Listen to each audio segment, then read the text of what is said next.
Well, hello, everyone, and welcome to our very first podcast of 2024.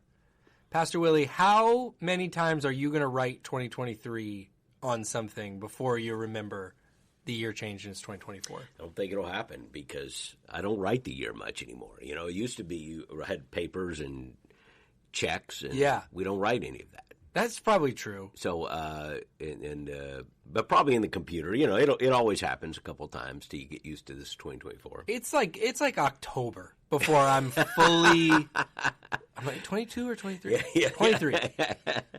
You learn it just in time to get me to the 5 or the 10, and then I'm confident. Good. But between there, 22, 23, 24,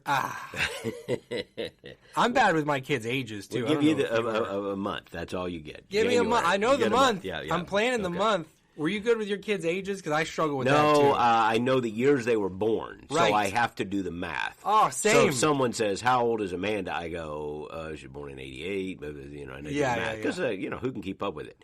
And I really don't know the grandkids' ages. Oh. I know about what they are. Yeah, they're not so big, and they're in, I think this, you know, with the grade and they're not 18. Yeah. That's what I. Well, they're 6. That's right. Yeah. I'm really bad, and I fumble with my kids a little bit, but then my nieces, nephews, they're like, oh, I'm like, that's my nephew who goes to school there. Like, oh, how old is he? Old enough to be at that school. That's right. That's how old he is. Yeah. But it is. It's 2024, Pastor. Man, what a fun end to 2023. Excited about the new year. What do you? What's on your mind today? Well, we had a great end of the year, first of all, and, you know, always like to give a shout-out to everybody who participated because, you know, we, don't shout out numerical reports all that time and try not to overemphasize that, right. You know, but we look at it, and we had, I think, the second biggest Christmas Eve ever. 2017, for whatever reason, that year was a little bit bigger, but we had over 7,000 people at across 4 campuses. Wow. At a Christmas Eve service. Really outstanding. And the reason I mention it today is just because to do that, it just requires hundreds of people who are volunteering and who serve as greeters, who are working in the worship team. 4 services we did in most of our campuses, some 3, and that, of course, and then our staff, too, that obviously works very, very hard. So just all the people that gave so much, thank you, 1,000 times thank you. And, again, we had a huge number of people that were here. A lot of those are visitors and guests. It was great to see people from out of town. You know, we have people that have grown up here, and now they're married, and they moved off, and they live somewhere, and you don't get to see them. And then you look up, and the whole family's here at Christmas. It's so good. You know, just so many, many people. Students that have graduated from here that have gone on to do great things, but they're home for Christmas. And so that's a lot of fun. And those services are always just so wonderful. It's just a highlight of the year to me, Christmas Eve. It just does not get much better than that. Yeah. And we had a great season, a great time, and we rejoice in that and wish everybody a happy new year. And we're off and running now here in 2024. Looking forward to the weekend ahead, depending on when people are listening to this. But with Jim Cymbala coming this weekend, and we're so excited about having him back at Calvary again from Brooklyn Tabernacle. We love Pastor Jim and Carol, and so it's a joy to have them here teaching from Clearwater, but that will be streamed to all of our campuses. So off to a great 2024. It is. It's an exciting start. We love hearing from Pastor Jim. I feel like, you know, somebody comes to visit you once, and you think, well, that was a nice thing. They come to visit you twice, you feel like, oh, this is a good buddy now. Yeah, I like that about Pastor Jim. He's back 3 times your family. You're like, and see, this is now more than 2. This is like I don't know how many, 3 or 4. And so we just consider him one of our pastors. He's just one of our pastors. He's our New York one. Yeah, he's our New York pastor. Yeah. And we love them and love going up there. Have some opportunities to go up there again this year, which we haven't said anything about yet, but later in the year. So we're grateful to God for that friendship. Yeah, it's going to be a really, really special morning. It always is a great time when Pastor Jim's here. So, you can, at any of our Calvary campuses, Sunday morning services, we'll hear a word from Pastor Jim. Obviously, online. He'll be streamed online as well, so that's going to be exciting. A couple of days after that, January 10th, we got our New Year night of worship at every campus on Wednesday night. Night of worship and prayer. It's just going to be a great night, and there's going to be, night of, you're hearing us call it night of worship, but there's a huge prayer emphasis there. Mm-hmm. It's just a little different than we've done in the past. So there's going to be some wonderful worship, wonderful prayer. There's going to be an opportunity this weekend for people who even have a prayer need for 2024. What do you want God to do? What are you praying for? Let's write it down. We're going to gather across all 4 of our campuses, and we're going to pray for those needs. There's going to be an opportunity for everyone to be involved in prayer, as well as worship, as well as some exhortational moments. So it's going to be a very good night on the first Wednesday night. It's actually not the first Wednesday night of the year, is it? Because the first one we're still getting back in. School hasn't started yet. Right. But our January 10th is going to be our night of worship, and I'm saying prayer, night of worship and prayer, and across all of our campuses. No, I'm glad you're highlighting that because we met as a team yesterday and looked it over, and last year, some people will remember, we started with 21 days of just an all-out prayer focus, which was so well received. Our people responded so well to that. And I think it's special to take that moment here, right, kind of as the start. We're kicking everything back off.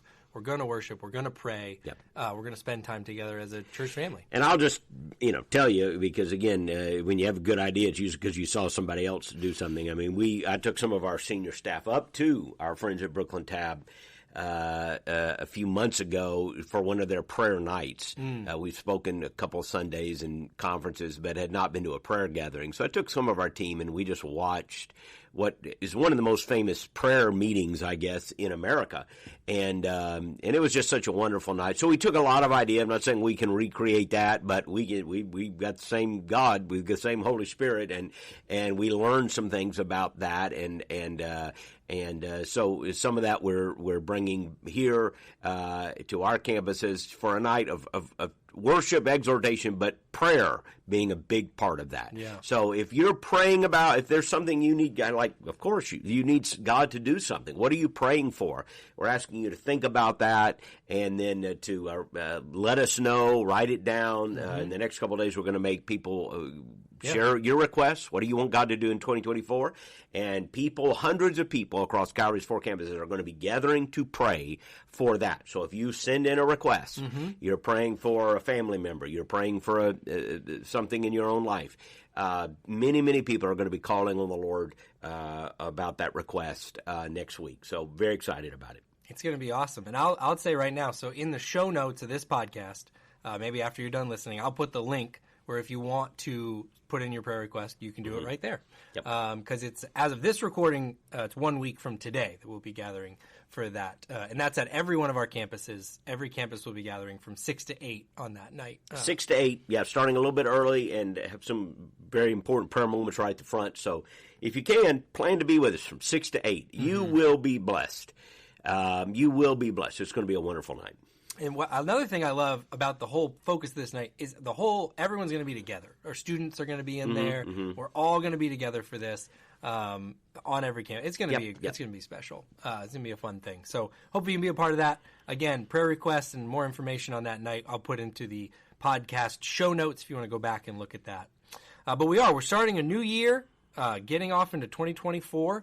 And so I thought, Pastor, I always say, people talk to me about the podcast a lot, Pastor. I don't know if they talk to you about the podcast a lot. They talk to me. Many people think it's the only thing I do here at Calvary. And I say, it's the most important thing I do. It's the highlight. It's the highlight of what I do here at Calvary.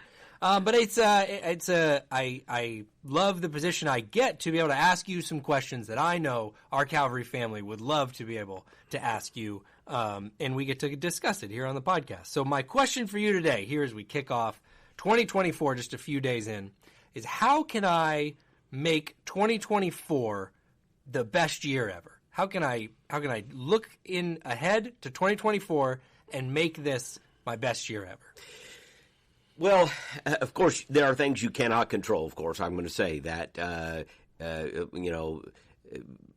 you can't control what happens to you, but you can control what happens to you. So again, I can't promise you that this is when people define best year ever, what do they mean? Yeah. The stock market may go terrible. Sure. I mean, your health may be. The Bucks may lose to the Panthers and be out of the playoffs. If the bad things could happen. I don't like that, but you're right. It could happen. Small chance. It could happen. So we can't control those things. Right. Okay, bad things can happen. What we can control, though, is certainly our disposition toward God, how we respond to the grace that God has given to us. And that is what we should do. And so when you talk about making the best year ever, just to not to be too technical on it, okay, what can I do?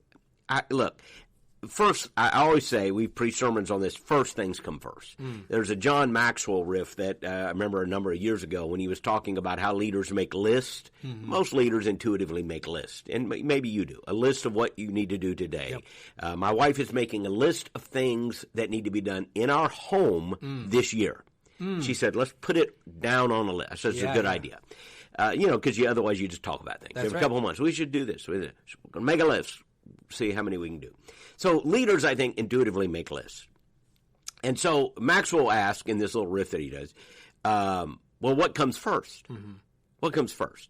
Well, some people think last things come first. That is, whatever was on your list left over, like you didn't get to 9, 10, and 11, that goes to the top next. Right. So last things first. Some things, sometimes people say easy things first. Like, let's get a few wins. Like if you got big projects around the house, how about we start by picking up the socks or something? Let's start with something we can just tell. We got to win. Okay. Work up to the roof. We start with the socks. We work easy things first. Some people say, no, hard things first. You get the big ones out of the way, and so it's hard things first. Some people think it's the noisy things first. That is, the squeaky wheel gets the grease. There are some things that are causing noise. People are complaining. It's creating attention, whatever. So you create enough noise. Put that first. And you can go on and on through the list. And he says they're all wrong. He'll give like 7 or 8 illustrations. How do you put what goes at the top of your list? Urgent things, whatever. He goes, they're all wrong. What should go at the top of the list? First things. First things first. First fruits in the Bible was what you gave to the Lord. Okay? First day of the week is our day of worship. So there's this sense of giving to God first, and put first things first. And so what is first? God is first. God is what should come first. Yeah. And thou shalt have, what's the first commandment? No other gods before me. Yeah. Love the Lord your God with all your heart, soul, mind, and strength. And the first and greatest commandment, Jesus said. And the next is just like it, just as important. Love your neighbor as yourself. First things come first. That's how leaders work. That's how winners work.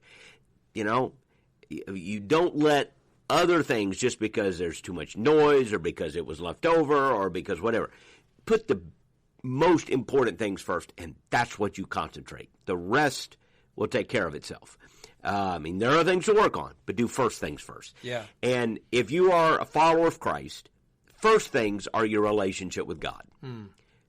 Put that first. So you want to talk about how to make 2024 your best year ever. Again, knowing there are a lot of things I can't control. Sure, yeah. But to pursue health and goodness and what God wants, I need to put Him first. Yeah. So what we ought to be asking, every one of us, is what does it look like right now in 2024, in these early days of a year, to put God first? Hopefully, it means continuing some things that a lot of us are doing. Yeah. But it may so first of all, what are some habits we are doing that we need to continue doing? Just don't take that for granted. We're going to continue that habit. For other people, there are habits that they have started neglecting. And we've talked about this repeatedly over the podcast for the last several years. COVID interrupted a lot of things, and there are people who have let habits get disrupted that they had, they no longer have. So what habits in your life need to come first if you're going to put God first? That is how to make 2024 the best year. I think it's such a good word, and even as you're saying it, I feel like I can hear people like, yeah, I've been a Christian a long time, I have God first. I think, though, it's never a bad idea to make sure that your priorities and your habits are still reflecting that. Yeah. Like you're saying, sometimes it's not so much continuation. Sometimes we need to look at well, people lie to themselves. We lie to ourselves. You know, we're our own worst enemy because we tell ourselves things that are not true. We believe things. That's what spiritual warfare is, by the way. It's not a bunch of imaginary stuff. They're real spiritual forces at work. I don't mean to downplay that. Right. But spiritual warfare is about believing lies or rejecting lies and believing the truth. Yeah. And we lie to ourselves. And there are people who have drifted. Yeah. And we talk about drifting, don't we? We all know about drifting in Florida because we live near the coast. That's right. And so, the water moves, the currents move. And we've said this before. You can drift without knowing you're drifting. Mm-hmm. You can drift and you didn't even want to drift. And then all of a sudden you put your feet on the ground and realize I've moved. Mm-hmm. The water carried me where I didn't want it to go. Mm-hmm. And sometimes the drifting can be dangerous. Yeah. And sometimes the drifting can be deadly. Mm-hmm. So there are many people, I'm sounding like a broken record because this is nothing I haven't said 20 times, particularly since 2020. But there are people that have gotten out of the habit of putting God first on the first day of the week by going to church. Mm-hmm. Now look, you say, but God is first in my life. No, he's not. I'm just going to be honest with you. I love you. Right. So I'm going to give you a truth bomb here. Yeah. If you can be in worship, I'm not talking about those who are shut in. I'm not talking about people who can't come physically. Yeah. I'm talking about those who can and don't. You're lying to yourself when you say I'm putting God first. You're not. I want to say, people say, well, I haven't been there every Sunday. And I just want to go, is Jesus not good enough for you? Now, you say, oh, Pastor, you're starting out so mean and harsh. Well, it's my job to be mean and harsh sometimes. I'm supposed to correct you. Yeah. You're not. You're not putting God first. Don't tell me you are. You're not. This is, and I've said it many times, the Christian life is more than going to church. It's not less than that. This is like the most basic step you could make. Right. I read one guy said, even more than reading your Bible every day is going to church once a week. Because he said, I can point to a chapter and verse that says you ought to do this every week. Yeah. So if you're not even going to do that, right. And by the way, most of us did that long before we learned to read our Bible. That's how we did learn to read our Bible. Is we were going to church every week. It's like the most basic habit a Christian has, is gathering for worship on the day our Lord rose from the dead to worship Jesus. If you aren't doing that, and you can, and you aren't, quit lying. I love you, but quit lying to yourself. Quit lying to yourself, because you are. You're lying to yourself. And the change needs to be, okay, I need to put God first. Things need to come first. So on the first day of the week, on the day our Lord rose from the dead, I need to gather with God's people and worship. And look, I'm not trying to be ugly or harsh, but what a time to begin. Yeah. Right here in January. Absolutely. Look, people are not, there's no sense of like shame or guilt, like we're going to make, welcome back. Right. Welcome back. Yeah. Now you need to accept, things that maybe you haven't done and between you and the Lord, but come back. Come back. You will be loved. You'll be welcomed, and worship the Lord. So first of all, make that a priority in your life. It's basic, but what good is me saying anything else if you won't do that? Right. Like if you won't do that, what else? I don't have anything else for you. Yeah. If Jesus is not good enough for you to gather with other Christ followers and worship him once a week, I have nothing else for you. Yeah. You can turn the podcast off and go, I got nothing else for you. Yeah. What good is anything else if you're not going to put God first? And then, of course, we talk about learning, a habit that many, many Christians have, I believe growing Christians have, and that is a habit of reading the Bible and praying. Yeah. And we have a wonderful guide coming out, 21 days. It isn't numbered days this year, so you can kind of start any day you want. But we felt like 21 gave people, even if they were a week into it or a few days into the new year, you can start and be done by the end of January, but you can start anytime. But we have a 21-day prayer guide, devotional guide that is coming out. You probably know more about whether it's online than I do. I think it'll be ready in the next few days. Yeah. It'll be online. And that is a devotional to help people begin praying and reading their Bible this year. If you have that habit, just use it as an accessory. If you don't have that habit, use it as a way of starting that habit here in the month of January. So much good in there. It's funny, I would just share, I had that moment very similar to what you're saying when it came to Bible reading. I was like, you were saying, I'm putting God first. I heard myself saying a lot, the Bible's the most important book ever written. Mm-hmm. It's God's word. Yep. I heard myself saying I say it. Hadn't read it. There were whole books I hadn't like really read. And it struck me sort of the like, I don't want to use a trite word, but like the silliness of that. Like, what if someone told you, Chronicles of Narnia is my favorite book series. It is a beautiful series, the best series ever written. That's great. So you've read the books? Well, no, not all of them. I'm not very familiar with a lot of it. But it's great. Of course, that's like we would know that person is. I can't take you seriously. Yeah. But I really had this moment, kind of coming out of college, where I was like, "Listen, I've not been in that thing. So if I'm going to continue to say this, my testimony has got to reflect that it is that kind of priority in my life, or I can't say that." And if you've been in church, I've said this before, but if you've been in church a while and that is not a habit you've started, look, we're not trying to beat you up. We're trying to help you here, because reading the Bible is different than reading other books. Mm-hmm. First of all, some people are not good readers. Uh-huh. Okay, I get that for sure. So I understand. Some people use it. Reading is not my thing. Okay.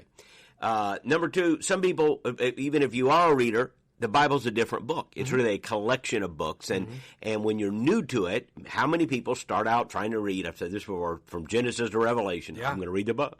And they never make it to the end of Exodus. It's like they never, if they do round to Exodus, they crash in Leviticus. Yeah. I promise you. No one makes it out of February reading through. Unless, now I read through the Bible every year, and we've talked about it. But if you're new at it, that's probably not the way to start. Mm-hmm. And so a great way to start is this 21-day devotional guide that we've published. We're reading through the book of Philippians together as a church family, and it's just it's a great book to read. It's a fairly easy book to read. It's a very applicable book. And, there's going to be a lot to apply to encourage you. It's a very encouraging book. Mm-hmm. It's a great book to read. So if you are just starting out, hey, get this 21-day devotional guide, and you can tell them where to get it. I know. We'll put it in the show notes with the other links I mentioned earlier, because it is available now. So I'll put it in there so you can click right to it after you're done listening. And I think we're going to have some hard copies at some point, but it's available online. Right? Yep. On January 10th at the New Year Night of Worship, the hard copies will be available at every campus. And another cool thing about that is all of our groups that are kind of kicking off this winter-spring semester will be doing the same curriculum. So another, you want to read the Bible, again, we know there's a lot of intimidation that goes in with that. Well, when you do it as a group, it's so much, it's such a great way to grow. And what I like about what we did this year is also, when we're done with it, we give you a track that you can continue on. And so we don't just leave you hanging. Hey, it was a great 21 days. Right. At some point, you need to learn to be able to do that on your own without it just being fed you. Read this today, read this tomorrow. But we need those habits, and usually when you're building a new habit, you need someone to kind of help you do the first things, and then you figure it out from there. So we're going to help you do the first things, and then we're going to show you what to do next, and that is a very, very important part of putting first things first in 2024. And everything you mentioned, these are difficult questions, to ask yourself. Like, I've been saying the Bible's most important book. Has my life reflected that? Mm-hmm. I've been saying I put God first. Has my schedule reflected that? Have I been committed to a body of believers in a way that reflects that commitment? But like what you're also saying, it's kind of what's fun about January. It's this fresh start. And the good news of the gospel is the fresh start's always available. Yep. So there's no the shame. There's no sense in pouring shame on yourself. The best decision is to do the right thing. Yeah. It can sound like a silly motivational cliche, but there is truth in that we don't live in yesterday or tomorrow. We can't change anything about yesterday. Yeah. And tomorrow is, we can plan and prepare for tomorrow, but the day to obey God is today. And I think, the devil works again to tell us lies. That's he is a deceiver. So if a person is wanting to obey God or thinking, I'm going to obey God, well, if the devil has, if you've gotten to that point, then the next is, well, do it tomorrow. Or, well, you didn't do it yesterday, so you don't do it today. All we can do is obey God today. I can't obey God yesterday. I can't really obey him tomorrow. I can plan for it. But the day I can obey him is today. So start today. Yeah. Start today. and we need that daily surrender regardless. Yeah.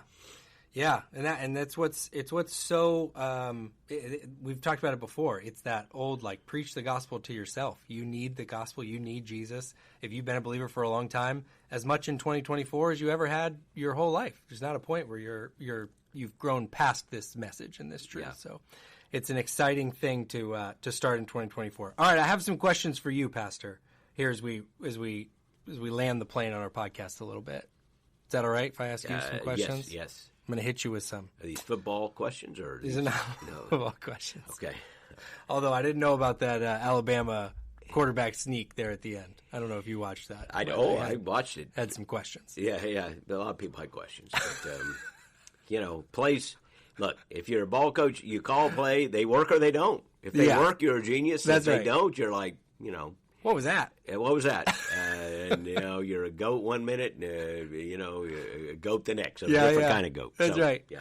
All right. Here's my questions, though. As we go into 2024, is there anything that you have a hope for 2024, or something you're most looking forward to in 2024? Well, 2024, I'll tell you this. Most people don't know this. It's a very significant year for Cheryl and myself.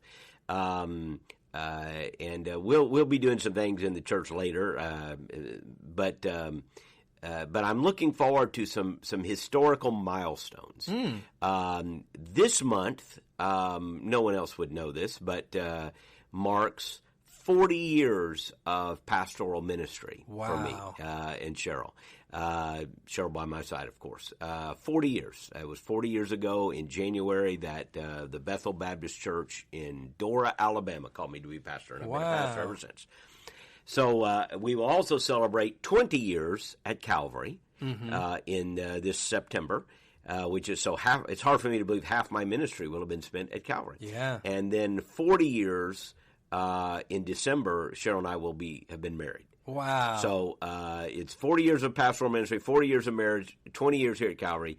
So it's just a fun year. It's like a big year for us. We're looking forward to it. Yeah. That is a huge year. Yeah. Man, 20 years at Calvary. Mm-hmm. This later in the fall. I'm sure we'll do some stuff. And, somebody will have a plaque or something, which I don't need that. But it's just to see those milestones and to rejoice in the goodness of God is what we all should do together. Yeah. That is kind of that is a big year. 20 years at Calvary. I'm just that's hitting me a little bit. Yeah. Is it so now going into 2024, you're as excited as you were year one? You're I think so. I don't feel the excitement diminished. I would say the only hesitation is the excitement changes. When you go in year one, you're excited about different things because it's new, and that was a different time. Maybe is the year when we get closer, maybe we'll reflect on some of that later in the year on the podcast. Yes, for sure. But no, I'm as excited now about what we're doing at Calvary and what can be done at Calvary in this next decade and the next few years. I think, I feel as excited and as energized as I've ever been. Just some great signs of health. And even though culturally we're facing serious headwinds culturally as Christ followers, it is to me a great challenge, and I think Calvary is up for it. Although we certainly need to depend on the Lord. We shouldn't say that on our own strength we're up for it. But I think we're leaning in the right ways. We're working on the right things, and I'm excited about what God is doing in our midst. And 40 years of marriage, 40 years of pastoral ministry altogether. Yeah. We got to have Cheryl on the podcast for one of these. Yeah, but we should, certainly. Yeah, we were engaged. Let's see. I'm trying to remember the timeline now. But it was like within a week or so, I was called to be the pastor of this little church. Okay. They had 58 in Sunday school and something like that. But a beautiful little country church, and it's still a great church to this day. And then got engaged to Cheryl, like within a matter of weeks. Like 1 week I got called to be the pastor, and the next week I went up and got engaged, or vice versa. I need to ask her on that. But it happened right in there, the end of January, February. Okay. And then of course, we got married in December. So we were engaged from January to December. Wow. But this time, 40 years ago, I've been carrying a ring around in my pocket probably. You know, you remember that? And I was planning the moment. So that was 40 years ago.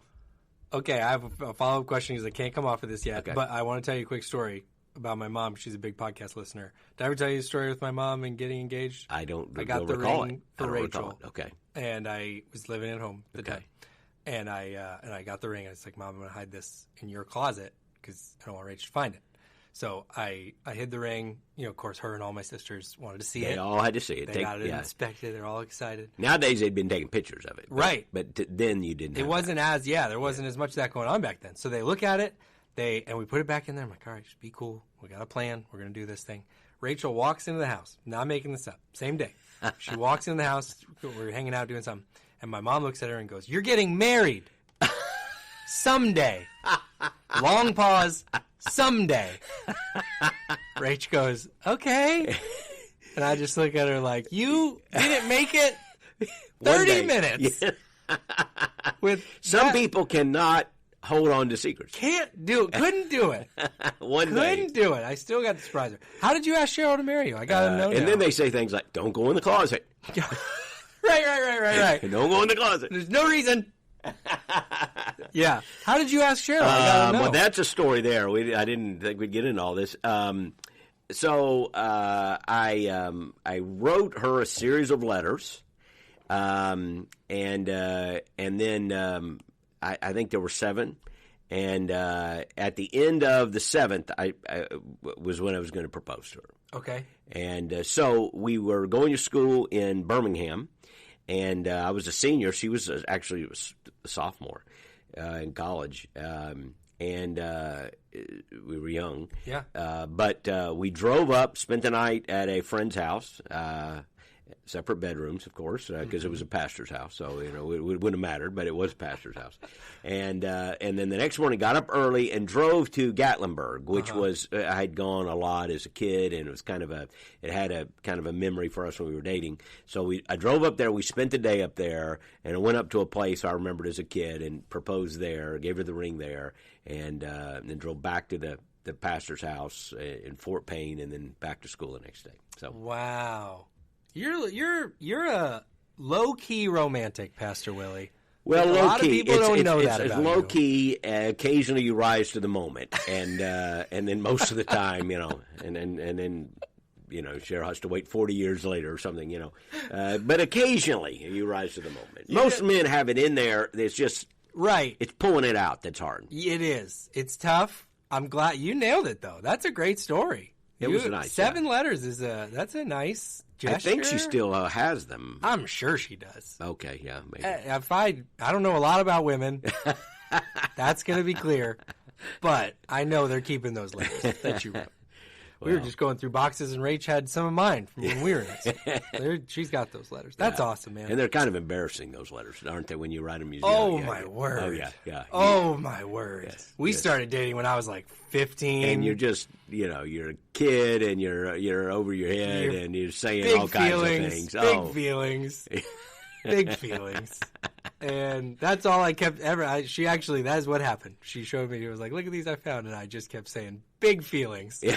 Anthony was having big feelings, and he was doing his best. He was doing his best. That's hilarious. Well, it will be. 2024 is going to be a great year for you. It's going to be a great year for all of us. Great year here at Calvary. Let me do a quick recap because there's a lot of stuff in the show notes. Calvary family listeners, I'd love for you to check out. If you have a prayer request, something we can pray over, love for you to go to the show notes, and there's a link there where you can let us know, and we'll be praying about those on January 10th at the New Year Night of Worship.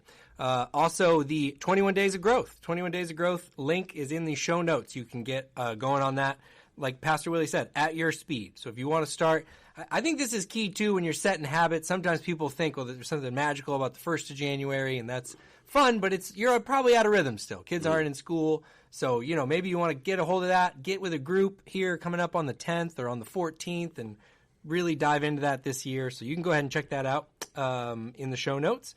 And, I think that's what we've got in there. But this was a great start, Pastor. We're off to a great start podcast in 2024. Looking forward to it. As we said, big year, great year at Calvary. Going to be a great weekend. The Lord is good, and hope to see everybody here this coming weekend. I was out last weekend. Cheryl and I will go away after Christmas for our anniversary, and the guys preached, campus pastors preached, Dave preached here at Clearwater. All did a great job, and we're looking forward to Pastor Jim Cimbala this Sunday. It's going to be great. I hope everybody will be here for it. Going to be great. And Pastor Willie was joking earlier, the Bucs are not going to lose to the Panthers. No, we got to win this one, right? Got to get win in the playoffs. And more than that, just you can't lose to the 2-win Panthers. Yeah, they're the worst team in the NFL. They're the worst right? team in the NFL. Yeah, so if it's a lot more than the playoffs on the line. If we lose this one, we got to put the Bucs gear away for a year. Yeah, we really do. We can't be losing this one, guys. We got to win this one. But I feel good. Baker and the boys will take care of it. So next time we talk to you, we'll be headed to the playoffs. But we love you, Calvary family, and we'll be back here with another episode very soon.